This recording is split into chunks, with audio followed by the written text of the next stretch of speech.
We crave routine, yet resent monotony. We long for adventure, but complain when things feel uncertain.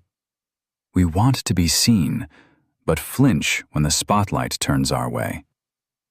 So here's the real question. If opportunity knocked today, would we recognize it? Or would we reject it because it wasn't dressed in certainty? History and psychology both tell us something uncomfortable. The life we say we want often sits just beyond the edge of our comfort. Aristotle wrote in Nicomachean Ethics, and I quote, "Courage is a mean with respect to things that inspire confidence or fear." He argued that courage lives between cowardice and recklessness, not hiding, not gambling blindly, but choosing wisely despite fear. That's important because modern psychology confirms something else about us. Daniel Kahneman and Amos Tversky, in their groundbreaking 1979 paper on prospect theory, showed that we are not rational calculators of risk. They wrote that the value function is steeper for losses than for gains. In plain English, losses hurt more than gains feel good. We are wired to avoid loss, even when the opportunity is mathematically sound. And as researchers at the University of Virginia Darden School explain, loss aversion keeps us away from financial disaster. Too much risk aversion, however, also implies that we will not get very far in the long run. There it is. Too much caution quietly robs us of growth.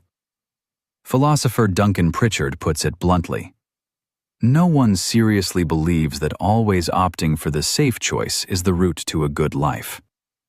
And I quote that carefully, because deep down we know it's true. A flourishing life is not built by accident. It is built by managed risk. That does not mean reckless leaps. It means thoughtful courage. It means recognizing that opportunity rarely arrives polished and comfortable. Sometimes it looks like extra responsibility. Sometimes it looks like moving cities. Sometimes it looks like speaking when your voice shakes.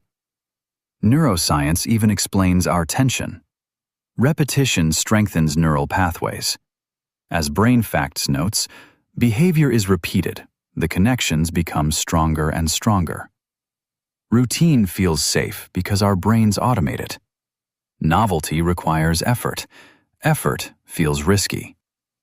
But here's the payoff. If courage is the balance, and if loss aversion distorts our instincts, then the key to living well is not eliminating fear.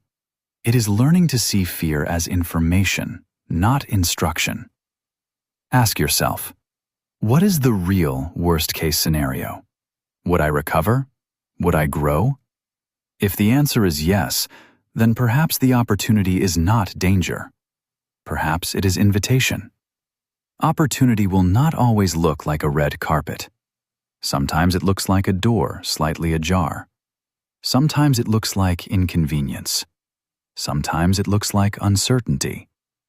But if we understand the philosophy, the psychology, and our own wiring, we can step forward with deliberation rather than hesitation. Not reckless, not frozen, courageous.